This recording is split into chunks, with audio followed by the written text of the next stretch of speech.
So we're going to do the close-up, and what we're going to do is we're going to go through and we're going to have questions, discussions. If y'all have questions, discussions, otherwise it'll just be a review if you don't have questions, discussions. But if you have questions, discussions, let's do that. And one of the things I wanted to let you know is that I did go through and I redid the outline on the website. So if you go to the homepage, go to the very bottom, so it's hiswordshisways.com, go to the very bottom of the homepage, the outline's there. And what I did was I put a quick abridged outline at the top because it's an awful lot of information in the big outline, but the quick abridged outline is there so you can get into it and look at it quick. And then you can pick out whatever, like if there's a certain item there you want to look at more of, then just scroll down and the unabridged outline is below it that's expanded and exploded out. So you can say, like you can be looking at it and you're like point number 5, I don't remember how to do that. Scroll down and you pull up point number 5 in the unabridged outline and it gives you a lot more information. Thank you. Excellent. So it's there. So when you're thinking about having one of these conversations, you're trying to work through how to have one of them, you can pull that up, and that's a tool you can look at and look through that information. So you're sitting around thinking about, I know I need to say something to this person, I know I need to talk to this person, but I can't remember all the points. Well, they're there. You can pull them up on your phone and you can look at them. All right, so going through our review here, our discussion and question time. Let's read this first. I want to read this first one. So this is the conclusion to the Sermon on the Mount. And this is where Jesus says, "Therefore, everyone who hears these words of mine and puts them into practice is like a wise man who built his house on the rock. The rain came, the streams rose, and the winds blew and beat against that house, yet it did not fall, because it had its foundation on the rock. But everyone who hears these words of mine and does not put them into practice is like a foolish man who built his house on sand. The rain came down, the streams rose, and the winds blew and beat against that house, and it fell with a great crash." Now we have to remember, this is not talking about a good day versus a bad day. This was in context of the Sermon on the Mount. He's talking about Judgment Day. So the people who hear the words of Jesus, hear the instructions of Jesus, and do it are the people whose lives will stand on Judgment Day. The people who hear the words of Jesus and go, I believe Jesus died on the cross for my sins, and I'm fine with that, but that whole speaking to people the way Jesus commanded me to speak to people, that's just not me. I'm just not feeling it. That's a little too far. I think I'll just take the free trip to heaven through Jesus' death on the cross, and I'll worry about being transformed in the image of Jesus when I get there. That's a bad bet. That's a really bad bet. Because Jesus said, those who, when they get there, say, "Yeah, Jesus, I heard what you said, and I didn't do it," he says their lives will crash and not stand on that day. And so that we need to, and now part of this is, and that's the downside. I don't mean to scare people. The upside is, do you not want to have these kind of conversations with people? Why not? Do you not want to be the best you that you were created to be? Why not? Do you not want to help people with their problems? Do you not want to help other people be reconformed to the image of God? And so it's not just trying to scare people into having these kind of conversations. There really needs to be a question to ask of, if you don't want to speak to people like this, and I get that it's hard, don't worry. I'm trying to do this just like everybody else. I get that it's hard. I'm having to correct myself. I'm catching myself. I catch times when I'm like, I just don't want to do it. I just don't want to do it. I don't want to go apologize right now. I don't want to fix this conversation. I don't. You know what I mean? I know that it's hard, and I know it goes against our sinful nature, and I know it goes against the bad habits we formed. I know that. But at the same time, the Holy Spirit within me is saying, yes, this is what we should be doing. And the image of God within me is saying, yes, this is how I want to talk to people. This is how I want to treat people. This is how I want to help people. I actually want to do this. And so if somebody's, I just really don't, we need to really talk to them about what it means to follow Jesus as his disciple. If somebody says, I get what you're saying, that's just not for me.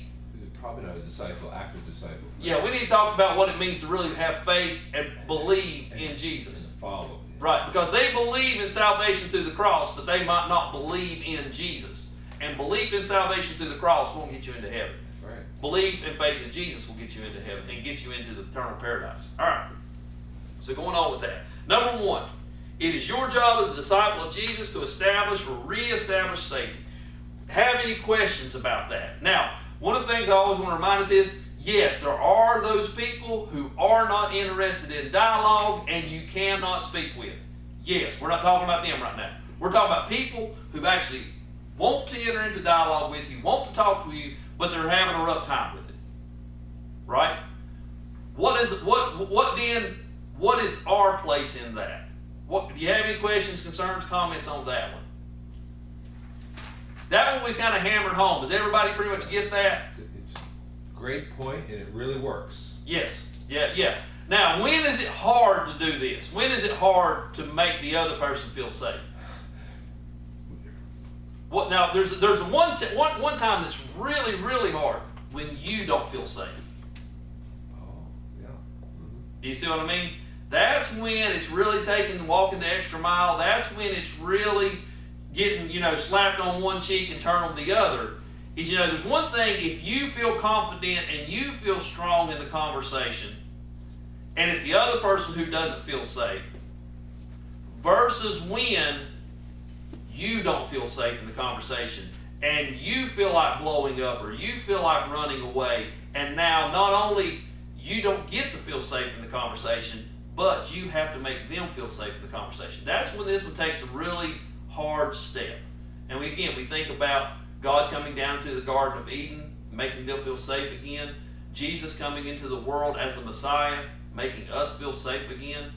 You see what I'm saying? How Jesus would speak to people during his ministry, how he would make them feel safe in the conversation. So really it's being Christ-like and it cost them, right? It cost God, it cost Jesus the death on the cross to be able to do that. So just like he was willing to die to himself on the cross to accomplish this, we have to be willing to die to ourselves to accomplish creating safety for the other person. So we got that, right? Okay, next one.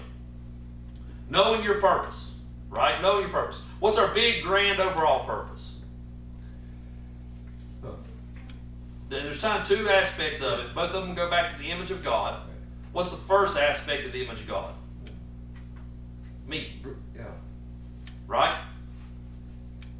The way I'm conformed to the image of God is speaking to people like Jesus and acting like Jesus. Right? The first part is me being conformed to the image of God. That I have to learn to speak to people and act like people, like Jesus. Now, what's the other aspect concerning the image of God? Seeing the image in other people. Right, and helping it what? Not just seeing, but then helping what? Helping them be recreated by becoming a disciple of Jesus, right? So there's the aspect of me being recreated in the image of God. There's the aspect of I'm having these conversations with these people so that they might be recreated in the image of God. With the end goal, not just of being created in the image of God, but then bringing glory to God by being the image of God that I was originally created to be. And you got to remember, this is what Jesus came to accomplish with his death on the cross. Not just saving me so I get a free trip to heaven. It's saving us so that he might recreate us so that we might bring glory to God in the way we were originally designed to do it. Right? So that's why it's important. We've got to have that purpose. Now that's our major, we have that. Is that what we're going to talk to people right off the bat about? No, they're not going to. Right, very rarely are we going to have that conversation right off the bat. I talked to a man last week at the flea market, and we got there. But we're talking about an older man who was fairly spiritually mature, right? And and it took us a couple hours to get there, right? It took us a couple hours to get there, but I would not expect most people, and I had that conversation, I actually got to this conversation the other day at work. I got that far in the conversation with a guy. That's rare you're going to get that far in the conversation, first conversation with somebody, right? And I had to give a lot in those conversations. I would say that too. I had to give a lot. There was a lot of me making them feel safe in the conversation. Now, so that's the long-term goal. What's just the short-term goal? What's the purpose? It's going to be different every time, isn't it? Yeah, it's going to be what is the issue between you and this person. Right? And you need to identify that well. Why do you need to identify your purpose well from the get-go? Right. So you stick to it. And here's the thing. If you don't know your purpose, is it going to be worth it to you to have a Christ-like conversation? You have tossed about. Right. In other words, what you need to know why this conversation is valuable. in other words, if I'm going to bite my tongue and or speak up and say things the way that my flesh really doesn't want to step and say them right now, I need to have a good reason for doing it. And I need to know what that good reason is, and I need to know what it is I'm trying to accomplish, because knowing what you're trying to accomplish is what will keep you on track, right? If you don't know your purpose, you need to stop, slow down, and figure that out. Okay, so number three, pay attention to when safety is being compromised and or the situation is being escalated. How do you know that? What's the clear signs of that? Right, silence or violence, fight or flight, blood pressure going up, and it's either causing me to get loud, or it's causing me to shut up, or it's causing them to be loud, or them to shut up, or it's causing both of us to get loud and or shut up. Right? So it's paying attention to both. Because sometimes you might be fine, right? You're perfectly fine. And that's dangerous, because when you're perfectly fine, if you're not paying attention to see if they're fine or not. In their eyes. Right. Notice, pay attention. Changes in body posture, changes in how much they were speaking, changing the tone of their voice, changing the color of their skin. You know what I mean? There's a lot of different things that you can notice to notice that safety is being compromised. Same thing on your end. Now what's on your end? What tends to happen though? If you're the one whose blood pressure is going up, what tends to happen? You probably said something you already should before you called it. Is that not true? If until you really get this down, and you notice that. So what happens if if you don't catch it until you've already said what you shouldn't have said? Apologize. Yeah, you gotta go back and apologize. Right, apologize. I shouldn't have said that way. I apologize. I was just speaking out of emotion. You know what? I got excited. Shouldn't have said it that way. Didn't mean it that way. Sorry, I came off like that. You know what I mean? Sometimes it's going to Now what's the problem is? Sometimes it's what? Well, I'm already, so I might as well. That's the thing we need to get in control of. I'm already saying it. I might as well say it. Not necessarily, no. Or this ain't going anywhere anyway, so I might as well just Right. let them have it. Right. These are, as the book calls it, crucial conversations. And now we're doing the overlay with Christ-like. But I'm watching sports, high school through college to pros, when their players start getting unraveled. Right. Time out. You could say, listen, I'm apologizing now because I don't know why I'm upset. I think I might know, but you know what? Let me just take a walk outside. I'll be back in 5-15 minutes. Right. But why not pray and say, Lord, I want to be used of you. Right. Show me, is there any splinter or log in my eye so I can see clearly? Because Right. there is a problem here. There is a challenge. And if we do that, they do that in sports for a game. Right. Why can't we just...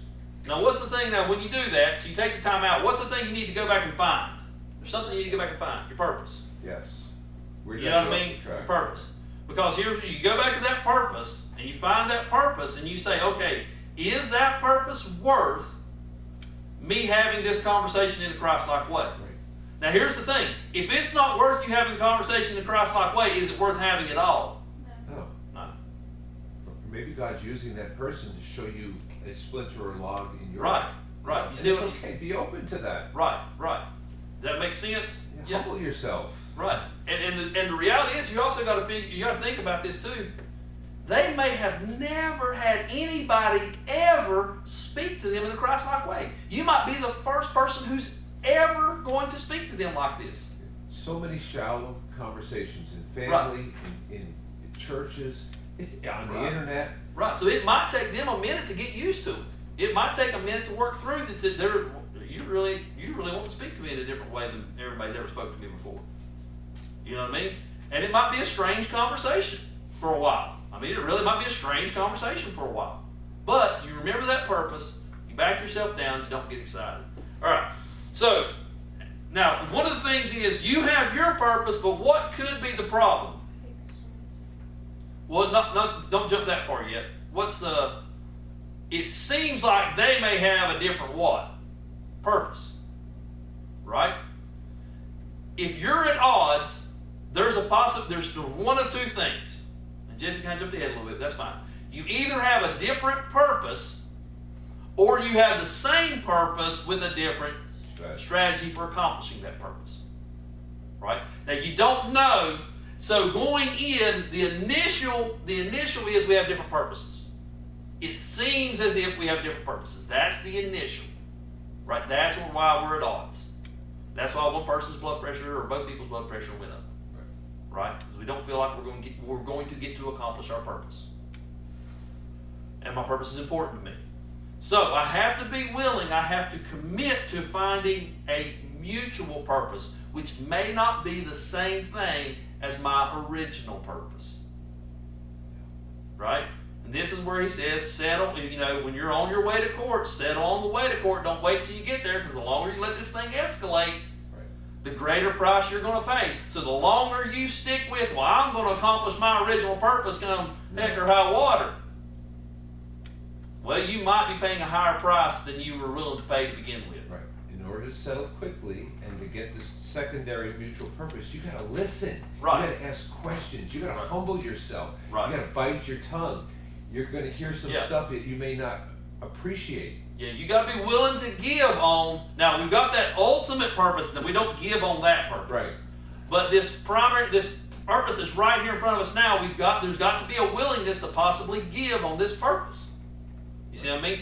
So you've got to commit to, hey, I'm going to commit to finding a mutual purpose, even if that means I've got to give on my purpose. Right. So you commit to that. Now, the first thing you want to explore then is there the possibility that we actually have the same purpose, but yet we're just trying to accomplish the same purpose in two different ways? That's a different strategy. So you explore that first. Right? Now, once you've explored that, you either discover you actually have the same purpose and you need to develop a new strategy that you both can agree on, or you discover that you actually have conflicting purposes. Or I thought of this: you've high value on the purpose, and theirs is like, oh yeah, I'm for that, but it's not so important. To me. Right. It's You not know, so important whether to it's me, yeah. the family staying out of debt or Right. so that's where when you have that common pool, if you share right and listen, then they come out maybe a little higher, saying yes, it is important for us to stay out of debt.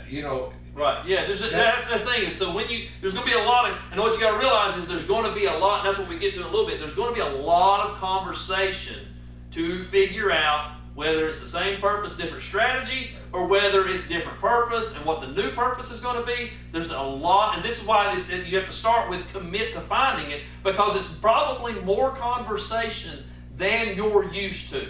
Ongoing, even at other Right, times. and it may take more than one session. Oh, That's very, usually, very yes. important. It may Oh, take yeah. more than one session. All right, so you commit to find mutual purpose. You recognize the difference, and if you have conflicting purposes, then you need to commit to inventing a mutual purpose. Now, once you come up with a purpose, does that solve the problem?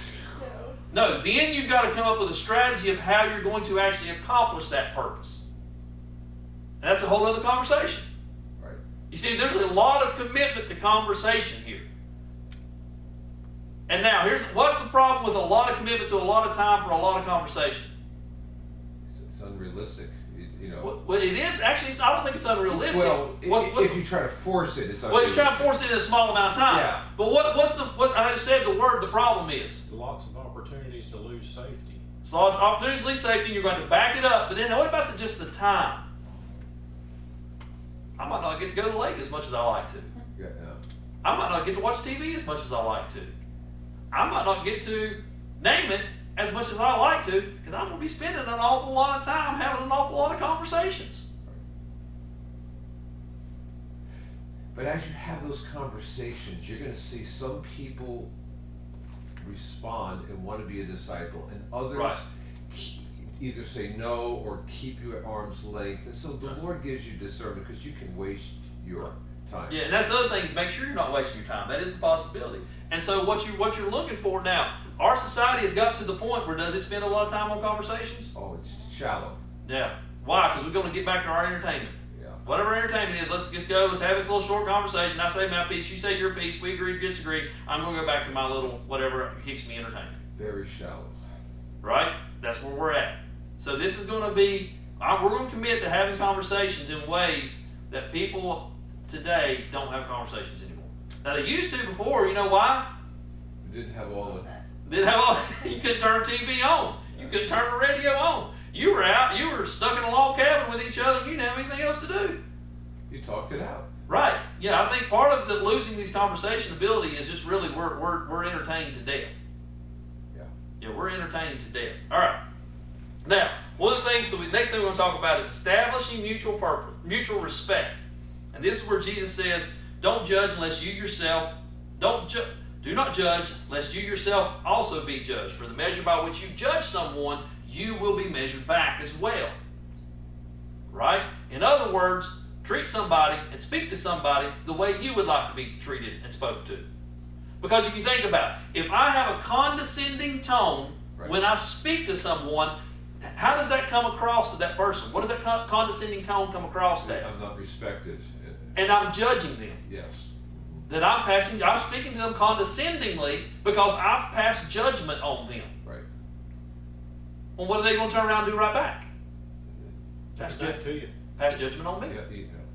So I need to speak in such a way that it comes across that I have not passed judgment on this person. Right? I have not yet, even though initially I'm well aware of the fact that I disagree with you. But I'm not passing judgment on you because I disagree with you. Right. You see the difference? Because that's where we've fallen way too many times. I disagree with you, therefore I've already passed judgment on you because I disagree with you. I'm going into this, I disagree with you, and we're both well aware of the fact that I disagree with you, but rather than me passing judgment on you and you passing judgment on me, maybe if we can talk this out and come to an understanding. That's right, but it's mutual respect. Right. Not only do they not want to be treated with disrespect, but this happened in that conversation, and I'm not going to mention it here, it was on Facebook, because he's probably from another country, but it's professing Christian. And once he judged me and treated me in a condescending way, I just calmly pointed it out before I responded to what he was asking me. And I was just saying, you said this, I used the word, you're misjudging me. Right, see, now not apologize becomes a contrast. Contrasting, because that's... Right. You took me the wrong way. You misunderstood right, me. But see, it put a check there because nobody... Right. I want to have a respectful dialogue, and I'm thinking of these things, and he's probably not been trained in that. Right, but very few people have. It did check him, and then everybody reading that, they could see that. Listen, let's have a respectful dialogue, disagreement, or let's not have it at all. Right. See, and that's the thing. So it's mutual respect. So you're establishing, you're showing them respect. You're getting them to give, and you're acting in a way that requires respect back. Yeah. And once respect is being violated, that means that is when it starts to violate safety. Yeah. And so whenever whoa, you know. Yeah. Yes, you back it down. Say, hey, no, this isn't that type of conversation. Right. And there's a proverb: depart from the presence of a foolish man when you perceive not in him the lips of knowledge or understanding. In other words, listen, this conversation, you're escalating it. I'd like to have a good conversation. When you calm down. Right. Yeah, sometimes you just have to say, yeah, man, if you can't have a respectful conversation, if you can't, then this is when you say, I'm casting pearls before swine, throwing valuables before dogs. Right. You just walk away. Yeah. And so going on, so establish or reestablish safety in order to have the free flow of information into the pool of share meeting. So this is why people don't feel, again, we talk about this. You can't have a conversation about what you know that I don't know, and you can't have a conversation about what I know that you don't know. We can only have a conversation about what we know. And you're not going to put information into that, or you're going to overflow that if you don't feel safe and respected. Right. And you're not going to allow me to put information into it unless you feel safe and respected.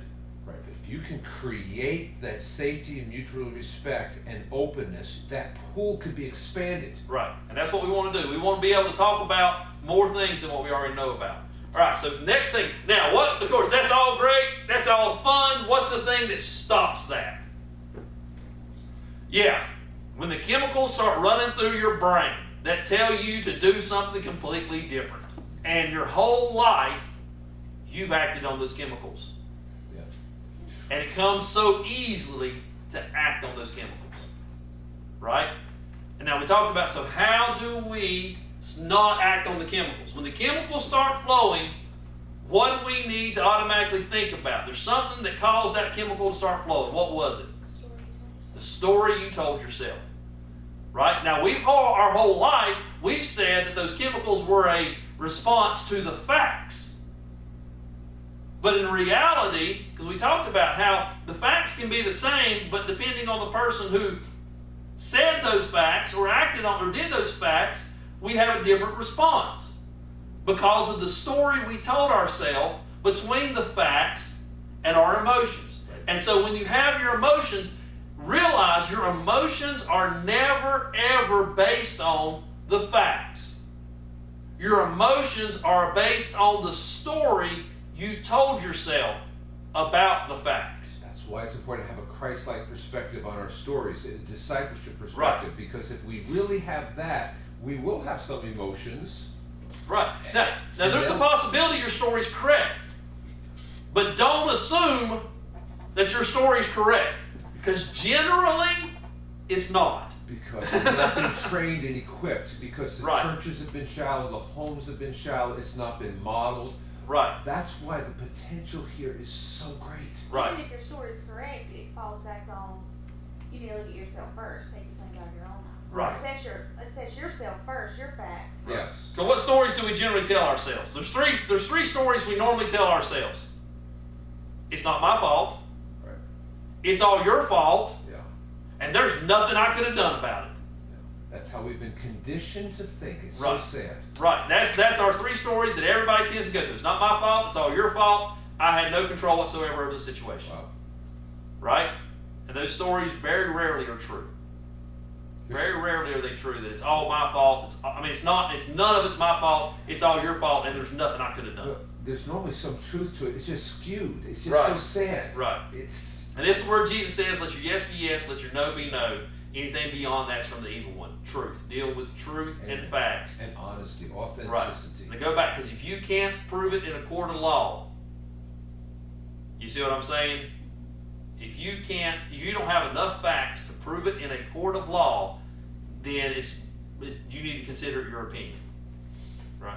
And you need to not base judgments and actions on opinions. You need to go get the facts. So now how do we, there's one thing how do you do that? So you figure it out, you retrace your path. You say, okay, here's what I'm feeling, and get very specific about the emotion. Not just I'm mad, what kind of mad? Right.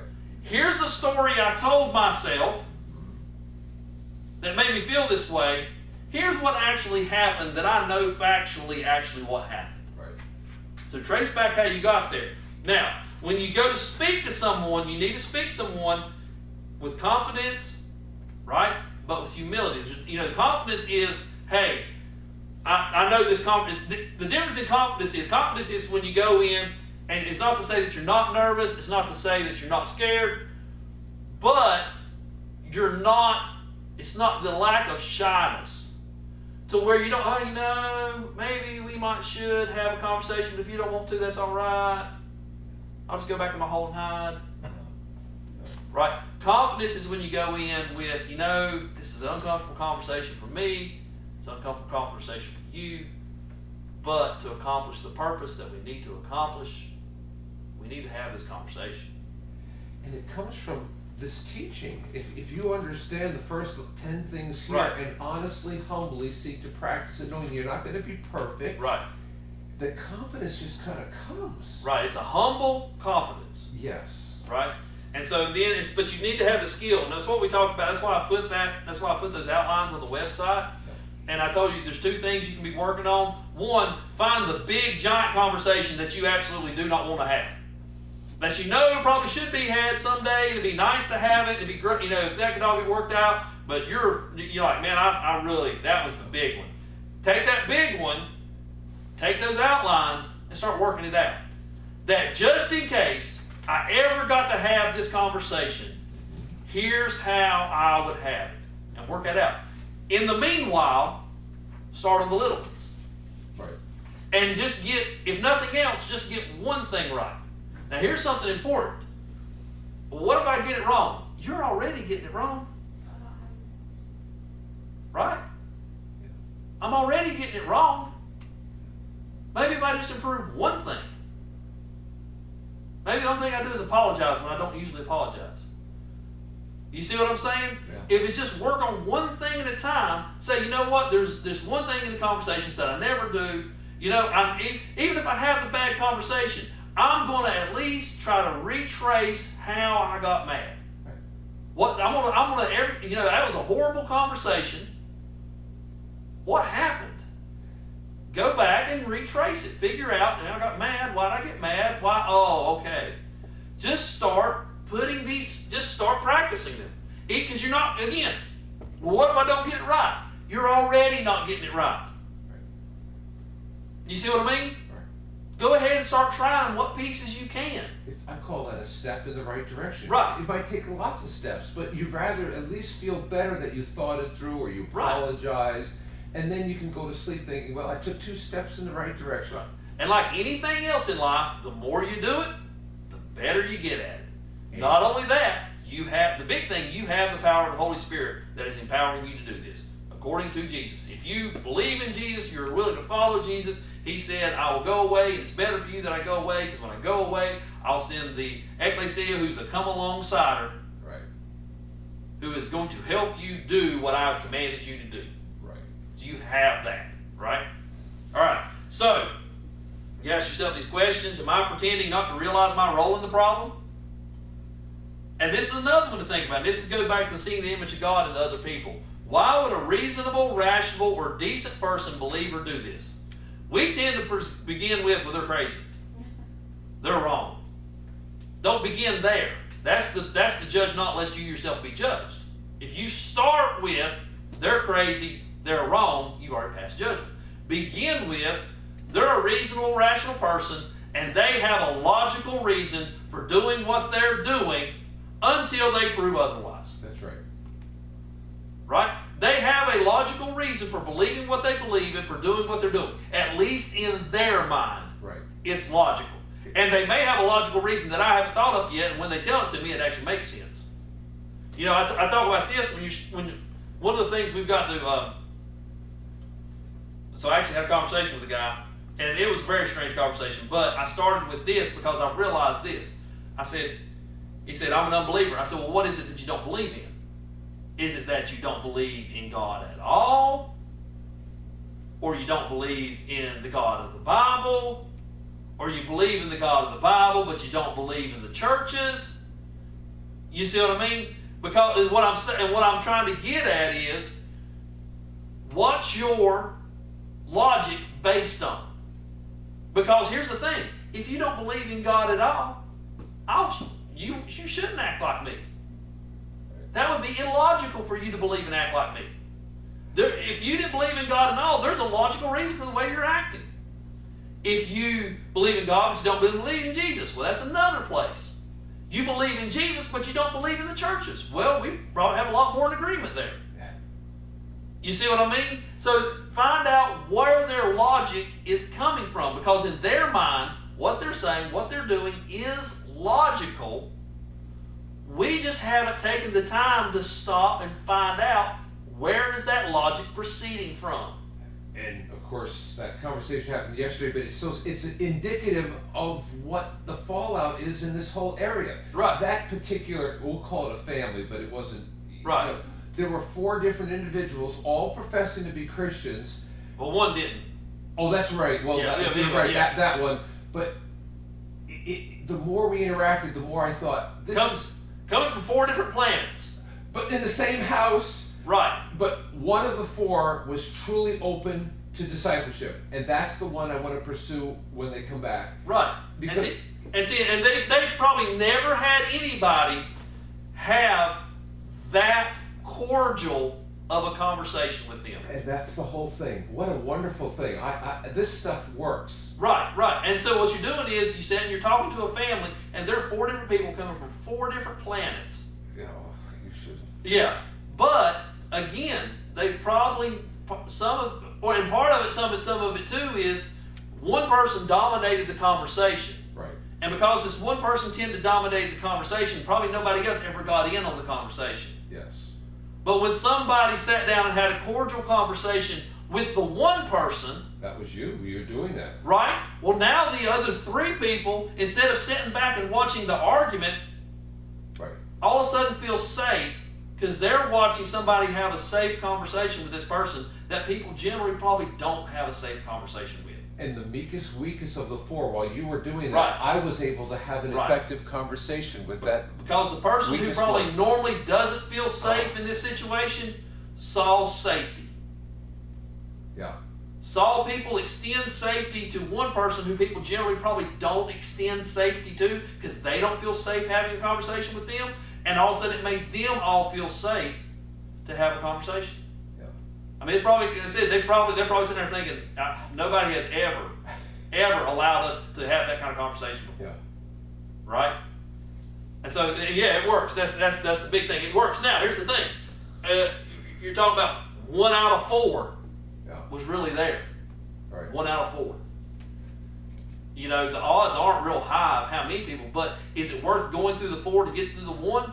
It is. Yes. It is. And the second one took a public book on Hope for the Prodigal. Yeah. Because that's a very important theme to her. Right. So right. we don't know what goes on. Right, yeah, you don't know what's going to happen 10 years or a year from now, 10 years from now. You don't know. You know, maybe even a week from now. You don't know. But you got to establish that safety to get that conversation rolling. Right. All right. So can you close up here? So when you get through it, the way you want to. So when you actually get into the physical conversation, the way you get into it is you've figured your path out. You figured out how you got where you got. Now you tell them how you got where you got. Right? You state your facts. You go back and you've thought it out and you've differentiated between your opinions and the facts, and you simply say, hey, you know, here's what I see as factual. Here's what I see as factual. Share your facts. Then you say, based on these facts, here's what I told myself. Right? And then, so what you're going to ask the other person is, based on these facts, what you tell yourself. Good. You see what I mean? Mm-hmm. And you talk tentatively. Assume you could be wrong. Right. You use, like, in my opinion, this is how I saw it, from Right. my perspective. Right. I could be wrong. Give the opportunity to the other person to prove you wrong. Give them that opportunity. They're not used to that. No, they're not. They're not used to somebody who believes they're right giving them the opportunity to prove them wrong. And you say, well, why would I do that? Why would I let them talk? Because they might prove themselves wrong to themselves. Just talking to you, thinking Right. it out. Right. And not only that, because then the conversation can become reciprocal because you've listened to them and you've listened to their path. Right. They might be more willing to listen to your path. Amen. All right, so encourage testing. In other words, encourage testing is, okay, let's take the story I told myself. Let's take the story you told yourself, and let's apply that to the real world. Let's see how this works out.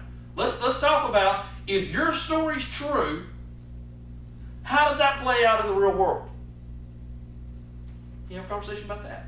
Okay, if my story's true, how does that play out in the real world? What are the logical ends of both of our stories?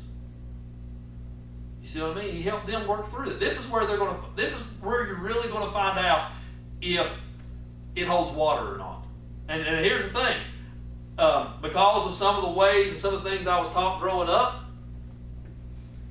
I carried some things out to their logical conclusion and said, yeah, that don't hold water, man.